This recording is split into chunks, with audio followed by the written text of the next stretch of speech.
Togo, rentrée scolaire, plusieurs réformes annoncées. Notre invité est le journaliste togolais Luc Abaki. Bonjour à vous. Comment vous allez, cher Luc? Oui, je vais très bien. J'espère que vous aussi. Je vais bien également. La rentrée scolaire s'annonce à grands pas. Elle est prévue officiellement pour le 26 septembre prochain au Togo. Mais déjà, le ministre de tutelle laisse des traces de ses nouvelles ambitions pour l'école togolaise en annonçant une série de réformes non négligeables. Alors, est-ce qu'on peut déjà commencer par connaître les réformes annoncées, cher Luc Abaki? Merci beaucoup. Je crois que ce sujet sur l'éducation est un sujet que nous devons pouvoir aborder avec beaucoup de gravité. Ouais. D'autant plus que la question de l'éducation est une question fondamentale en ce qui concerne le principe même de transmission qui régule la vie de toute société. De ce point de vue, nous sommes de ceux-là qui ont toujours revendiqué ou qui ont toujours réclamé la réforme des systèmes éducatifs, en tout cas dans notre pays, pour la simple raison que ces systèmes ne permettent pas d'aboutir à un résultat probant au bout du parcours de l'étude de l'élève.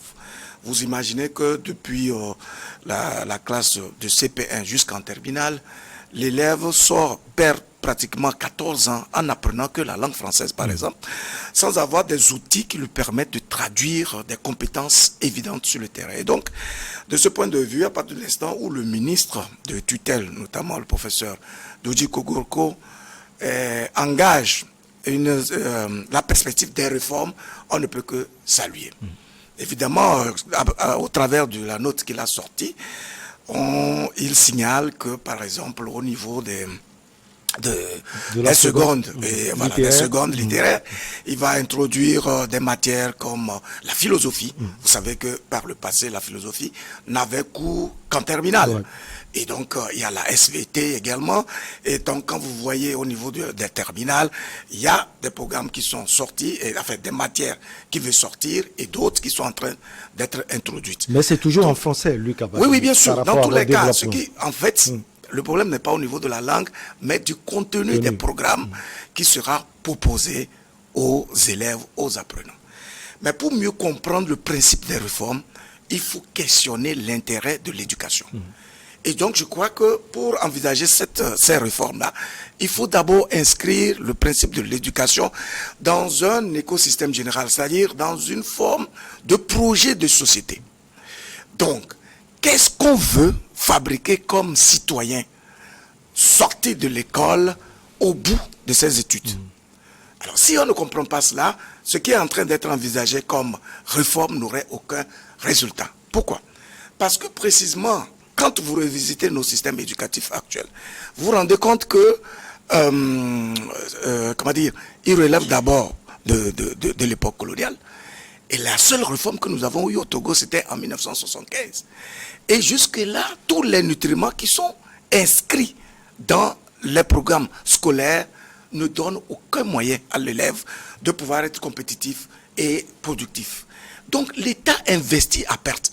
Reconnaissons-le volontiers que tout le système éducatif absorbe des milliards de nos francs chaque année. Donc il s'agit en réalité d'un investissement.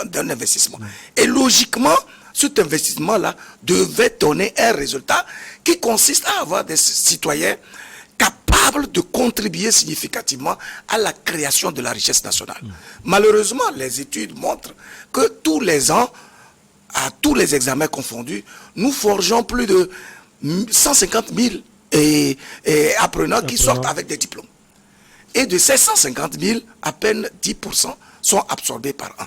Et donc, tout ce monde-là devient des cas sociaux simplement parce que ce qu'on leur a appris à l'école ne permet pas de se traduire sur le terrain de l'action. Vous voyez? Donc, on remercie, on salue l'initiative des réformes, mais là, il faut mener une étude profonde parce que ce qui est annoncé, me semble-t-il, ne peut pas donner de résultats si on ne revisite pas tout le système lui-même, ainsi que les acteurs, parce qu'il faut considérer en fait l'élève comme un projet. Et lorsqu'on parle de projet, il y a un contenant, un contenu et des acteurs. Donc, la réforme ne peut pas avoir lieu d'euro si elle ne concerne pas les acteurs eux-mêmes qui sont les porteurs de la connaissance à transmettre aux élèves. Donc je pense que oui, c'est une annonce qui est intéressante, c'est une vision, enfin, je veux dire, c'est une volonté qui est intéressante, mais dans la mise en œuvre, je pense qu'il y a à discuter. Avant de venir aux acteurs, je sais que vous voulez parler des enseignants. Est-ce que les réformes elles-mêmes, en les élaborant, le ministre Dodi Kokoroko, selon vous, a pris en compte les réalités de l'heure, Lucas Baki? Mais justement, en tout cas, de toute façon, ce qui est annoncé, même quand vous revisitez un peu le niveau collège, où on dit qu'on ajoute d'un coefficient sur les matières comme les mathématiques, la physique, chimie et la technologie, on comprend en fait qu'on veut réparer ce tort qui consiste à bourrer l'esprit des apprenants avec des concepts théoriques qui, au bout du compte, ne servent pratiquement à rien dans la vie active. Donc, ça veut dire qu'il y a un diagnostic qui est posé, mais ce diagnostic-là est posé par qui? Ce n'est pas le dirigeant qui doit pouvoir poser tout seul le diagnostic afin de trouver une solution appropriée et adéquate au problème de l'éducation. C'est plutôt les acteurs de terrain qui, au regard des réalités auxquelles ils font face dans le processus de transmission de la connaissance et au regard des besoins qui se posent à notre société aujourd'hui, peuvent apporter des éléments concrets qui vont alors aboutir à une certaine forme de réforme. Nous avions salué en son temps le discours du président de la République qui envisageait les états généraux de l'éducation et de la santé. Quel est l'intérêt des états généraux? Et ils permettent de mettre ensemble l'ensemble des acteurs du monde éducatif pour poser le diagnostic adéquat de tout ce qui se heurte à la vision d'une éducation saine qui donne des résultats au bout du compte. Voyez-vous? Alors, ces états généraux, malheureusement, qui avaient été annoncés, n'ont pas eu lieu. Et aujourd'hui, le ministre des enseignements primaires, secondaires et techniques, enseignements techniques, etc., initie quelques réformettes. C'est ce qu'on va dire parce qu'il s'agit quand même de l'introduction de quelques éléments qui ne s'inscrivent pas dans une vision générale qui concernerait le désir, le futur désiré pour notre société de demain. Donc ce sont des pas déjà posés. Oui, c'est des pas que nous pouvons saluer, que nous devons saluer d'ailleurs, parce que ça veut dire que les gens ont pris conscience du besoin de revisiter tout ce qu'il y a comme système éducatif dans notre pays. Parce qu'on ne peut pas éduquer des gens pour les éduquer tout simplement. L'éducation doit pouvoir objecter un résultat. Et ce résultat-là, c'est la construction des citoyens compétents, intègres, efficaces, qui ont non seulement une bonne connaissance de tout ce qui est, enfin, ce qui relève des enjeux actuels, mais aussi maîtrisent nos valeurs identitaires, nos vertus, en tout cas tout ce qui permettent aux citoyens de se définir en tant que citoyens à part entière, ayant une conscience suffisamment élevée de sa responsabilité dans la construction d'une société qui évolue de façon progressive. Alors, si on s'en tient simplement aux idées que les dirigeants émettent, bien sûr que cette vision risque d'être viciée, ou du moins le but recherché ne pourra pas être atteint dès lors que l'ensemble des goulots d'étranglement ne sont pas revisités, ne sont pas revus, ou les acteurs eux-mêmes ne se sont pas encore appropriés les réformes envisagées, la vision elle-même. Donc, ils risquent de continuer à transmettre de façon mécanique des connaissances parce qu'ils font de leur métier un simple devoir plutôt qu'un sacerdoce à partir duquel ils éprouvent du plaisir, de la passion, de la motivation à pouvoir enseigner aux enfants ce qu'ils doivent avoir comme connaissance pour pouvoir servir la cause d'une nation. Vous savez, l'éducation en principe est un processus fondamental. Et il se trouve que les enseignants, qui sont donc les premiers modèles inspirants des élèves, n'ont pas encore les conditions requises pour pouvoir s'affirmer comme tels. Je dis qu'ils sont les premiers modèles inspirants. Pourquoi? Parce que dans les milieux ruraux, dans les milieux où il n'y a pas de télévision, de radio, etc., la seule personne avec qui l'élève compose dans la grande partie de sa journée, c'est l'enseignant. Et à la limite, peut-être un peu l'infirmier et tout ça.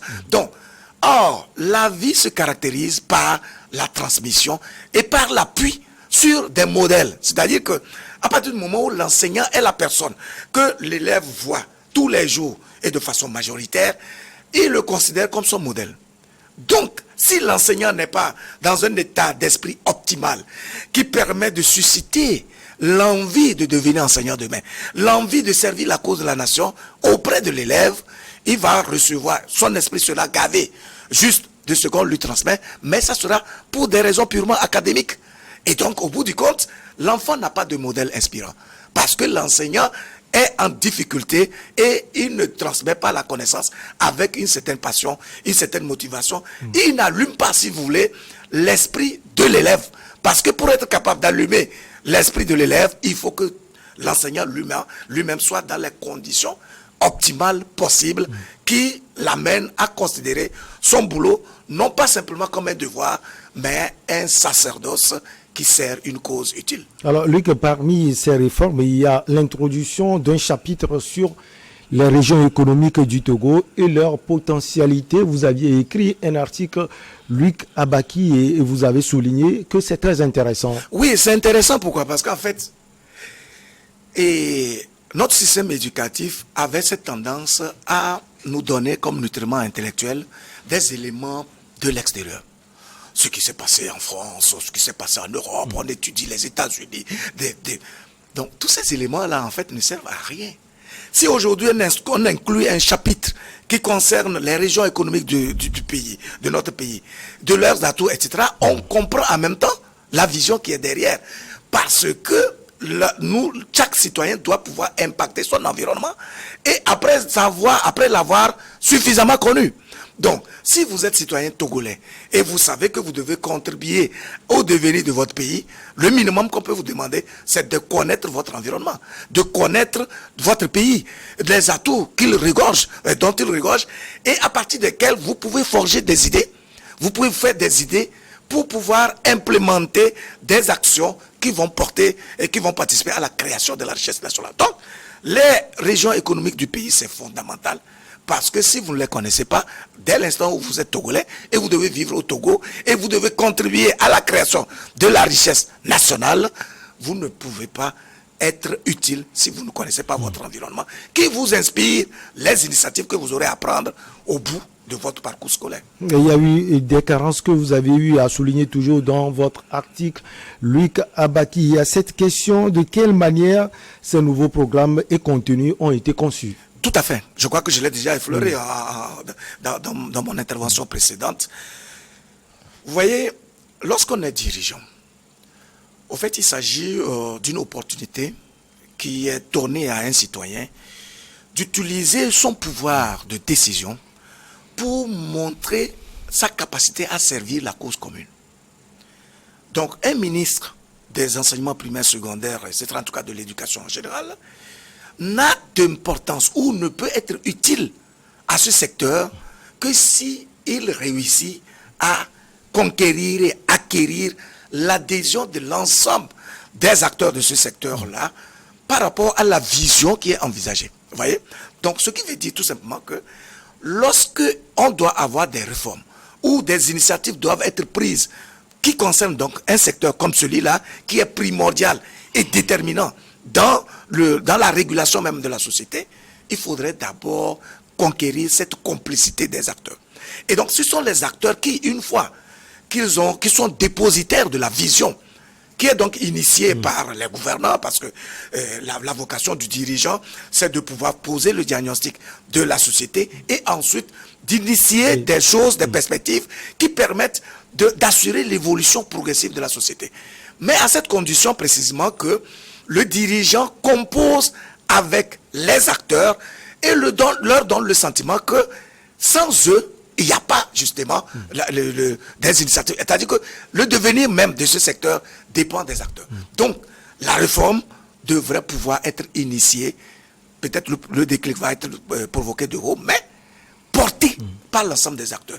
Et en cela, après avoir écrit l'article, nous avons eu des témoignages des enseignants qui nous font savoir que, par exemple, l'année dernière, il y avait quelques réformes aussi qui avaient déjà été initiées, mais la formation n'a duré que 48 heures. vis-à-vis des enseignants. Très insuffisant selon Voilà, vous. 48 heures, ça ne signifie absolument rien. Et puis, il n'y avait pas des outils de base qui permettent donc aux enseignants, ne serait-ce que de s'approprier la matière en question et ensuite de pouvoir la transmettre.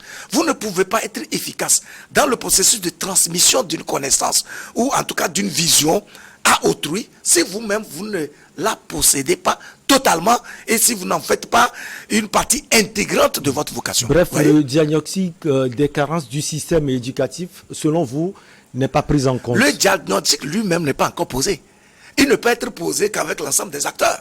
C'est pour cela que nous disons que nous étions très heureux lorsque le président de la République a annoncé les états généraux du monde de l'éducation et celui de la santé. Malheureusement que ces états généraux n'ont pas eu lieu. Et donc du coup, chaque ministre qui arrive se plaint tout simplement de l'état défectueux, de l'insuffisance ou du moins de la baisse de niveau dans le monde éducatif. Et donc il prend des initiatives. Mais ce sont des initiatives isolées qui ne sont pas portées par la base. À partir de ce moment-là, le but qui est recherché ne peut pas être atteint. Voilà pourquoi nous pensons qu'il aurait été plus intéressant que le ministre des enseignements primaires et secondaires puisse véritablement composer, ne serait-ce qu'à travers une tournée, à travers, je ne sais pas, une assemblée, en tout cas des réunions qui lui permettent à lui, d'abord, de décliner sa vision. De décliner sa vision vis-à-vis du monde éducatif lui-même. Et donc, de s'assurer au préalable que les acteurs qui sont chargés d'implémenter cette vision-là se sont appropriés la vision. Et ensuite, à partir de la vision, on essaye de poser le diagnostic pour voir qu'est-ce qu'il faut réformer dans le système éducatif. Et quelles sont les conditions qu'il faut réunir pour avoir un enseignement fructueux et constructif. Je l'avais entendu l'année dernière dans l'une de ses interventions, je crois, à Dapon, où il déplorait le fait que les parents ont renoncé à leur vocation d'être les éducateurs des enfants parce que il perçoit l'éducation comme étant la responsabilité des parents et l'enseignement ou l'instruction comme celle qui relève du monde éducatif, en tout cas des gouvernants. Oui, il a raison quelque part. Mais au même moment, on ne peut pas dissocier et de le dire de façon aussi catégorique. Parce que, au-delà du besoin de la transmission de la connaissance, l'enseignant doit être en même temps un parent pour un élève.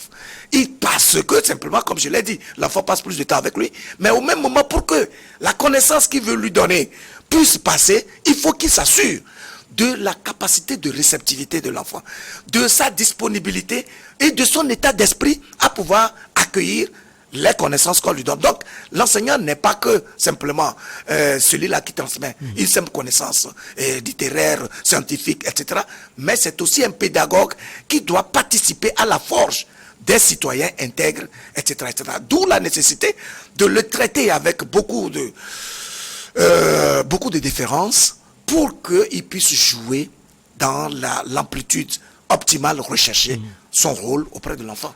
Selon vous, qu'est-ce qui explique que certains acteurs clés de cette réforme ne sont pas pris en compte dans justement l'élaboration de ces quelques pas de réforme, comme vous l'aviez dit tout à l'heure, les enseignants? Est-ce que Louis Kabaki, c'est le couac éternel, il faut le dire, entre certains enseignants et puis le gouvernement, qui est le problème de base? Pas forcément. C'est peut-être parce que dans la méthode de gouvernance elle-même, on ne prend pas suffisamment en compte le rôle participatif que doivent jouer les acteurs, même les citoyens eux-mêmes. En réalité, nous parlons aujourd'hui du monde éducatif, mais le diagnostic que nous posons concerne toute la gouvernance de l'État elle-même. Pas seulement au Togo, mais en tout cas un peu partout, dans les pays francophones surtout. Le gouvernant a du mal à comprendre qu'en fait, sa raison d'être dépend fondamentalement du citoyen. Et que pour être productif, pour être constructif, pour impacter la société, il doit d'abord responsabiliser les citoyens eux-mêmes. Vous voyez? Donc, dans le monde éducatif de notre pays, c'est vrai, il y a lieu de déplorer les relations conflictuelles qui existent ou qui marquent la vie ou les rapports entre les gouvernants et les enseignants qui sont des éducateurs. Donc, une fois qu'il y a ces relations conflictuelles, vous verrez que le message aura du mal à passer. Parce que chacun reste dans son camp et chacun considère que, bon, mais écoutez, il n'a juste qu'à faire son minimum pour pouvoir avoir son foin. Vous avez vu comment la question des débrayages ou des grèves, des mouvements d'humeur a été, disons, solutionnée l'année dernière. C'était par des méthodes fortes. On comprend que l'État est un tout et que personne ne peut rentrer dans une logique de défiance de l'État. Oui, c'est vrai. Mais avant que l'État ne puisse s'assumer véritablement, être exigeant, rigoureux vis-à-vis des acteurs du monde éducatif, il faut qu'il soit sûr d'être irréprochable par rapport à ses devoirs vis-à-vis de ces derniers-là. Donc, si l'État lui-même présente certaines défaillances, des carences, ça veut dire que le problème n'est pas seulement dans le monde, dans le camp des enseignants, mais il est aussi dans celui du décideur, en tout cas, de celui qui est chargé d'utiliser les ressources qui sont mises à sa disposition par le contribuable, y compris l'enseignant lui-même, afin de les répartir de façon équitable pour éviter le moins possible, autant que possible, les frustrations, les situations d'injustice, les cas où on est dans une situation où on n'est plus à l'aise pour contribuer justement à sa charge, en tout cas qui concerne le devenir du pays. Donc, cette relation-là, conflictuelle, n'est pas du tout bonne, ni pour les enseignants, encore moins pour le dirigeant lui-même, parce que son résultat dépend du niveau d'adhésion des acteurs qui vont porter sa vision et sa mission sur le terrain. Alors, vous avez posé cette question que je trouve très intéressante, Luc Abaki, dans votre article. Vous dites, au-delà de tout, quel est l'état d'esprit actuel de l'enseignant lui-même? Oui, la question elle est pertinente. Pourquoi? Parce que nous savons que l'enseignant n'est pas pris comme un élément qu'il faut, si vous voulez, prendre avec beaucoup de déférence, beaucoup de respect, beaucoup d'égards. Pas parce qu'il est simplement enseignant, mais parce qu'on le missionne pour accomplir une tâche qui est déterminante dans le processus de construction d'une société assainie. Donc, la personne de l'enseignant ne devait pas compter dans la psychologie des dirigeants. C'est sa mission qui devait pouvoir compter. C'est-à-dire qu'à partir de l'instant où nous sommes conscients que c'est lui qui est chargé de repiquer dans l'esprit des apprenants qui sont un projet pour l'État, il faut bien le traiter. En le traitant bien, on l'amène à assumer avec responsabilité sa mission. Simplement parce qu'on attend un résultat au bout de son action. Mais si lui, on le traite avec condescendance, avec arrogance, avec mépris, au point même de l'embastiller parce qu'il s'est engagé à revendiquer ses droits, on peut bien comprendre que l'État n'ait pas les moyens et qu'il ne puisse pas supporter les situations de défiance ou de revendications un peu brutales, etc. Mais il va falloir toujours utiliser ce que nous appelons la pédagogie. D'autant plus que le monde éducatif est incarné par le principe de la pédagogie. Vous ne pouvez pas être en mesure de transmettre une connaissance à autrui, à un apprenant, si vous ne procédez pas par la pédagogie. À plus forte raison, lorsque vous avez un ministre qui sort du monde pédagogique, c'est-à-dire professeur d'université, la première qualité qu'il doit pouvoir révéler au monde éducatif et à l'État lui-même, en tout cas aux citoyens dans leur ensemble, c'est la pédagogie. C'est la méthode pratique et pragmatique à travers laquelle il procède pour faire passer sa vision, pour faire passer ses messages, pour amener les acteurs à adhérer de plein pied à la vision qu'il porte et qui lui a été chargée précisément par les premiers décideurs du pays.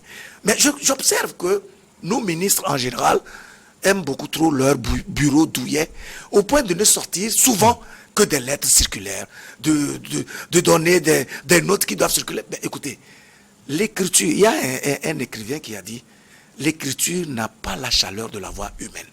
L'approche humaine résout pratiquement tous les problèmes lorsque vous avez l'art de communiquer, de passer vos messages, d'approcher l'homme et de lui faire comprendre qu'il est aussi important que vous. Parce que vous êtes tous des acteurs ou des contributeurs de la vie d'une nation, du fait même que vous avez cette responsabilité de décider du sort des milliers de personnes, vous devez faire preuve de disponibilité pour écouter, pour approcher les gens, pour ressentir ce qu'ils portent comme préoccupation. C'est à partir de ce moment que vous avez un état d'esprit et adéquat et approprié qui vous permet d'avoir le message, en tout cas le langage qu'il faut pour pouvoir passer les messages. Mais je suis vraiment désolé d'observer qu'on est obligé de recourir à la case prison contre les enseignants, qu'on est obligé de les bâillonner, de les pousser même à demander pardon parce qu'ils ont été licenciés et ils font face à cette impasse par rapport à la pitance quotidienne. Et donc dans ces conditions-là, l'enseignant est clochardisé. Et s'il est clochardisé, il ne peut pas être un modèle pour les apprenants, donc, qui constitue la pépinière du devenir de notre pays demain. Alors, les étapes sont posées. On peut parler d'étapes propédeutiques vers la réforme, peut-être la réforme, j'allais dire, du système éducatif sans les acteurs. Je vais refaire toujours à votre article. Luc Abaki, avec cette méthode, comment vous voyez la suite pour chuter? Non, ça va être extrêmement difficile. Il faut qu'on revoie nos méthodes d'aborder les acteurs, aussi bien du monde éducatif que du monde de la santé, en tout cas de tous les secteurs de la vie nationale. Il faut qu'on responsabilise les citoyens. Et responsabiliser les citoyens voudrait dire qu'on leur rappelle leurs devoirs, leur rôle dans le processus de construction de notre société.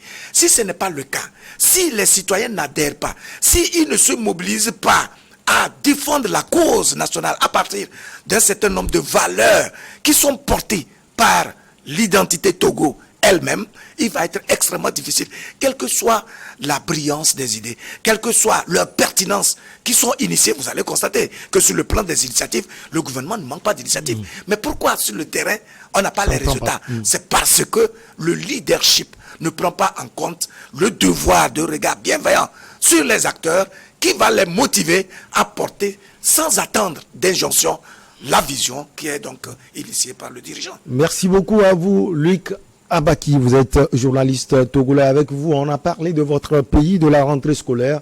Plusieurs réformes sont annoncées. Infini merci à vous, Luc Abaki. Je suis heureux d'être là à chaque fois. Allez, on marque la pause pour le journal et derrière, on reçoit nos invités pour Regard Croisé.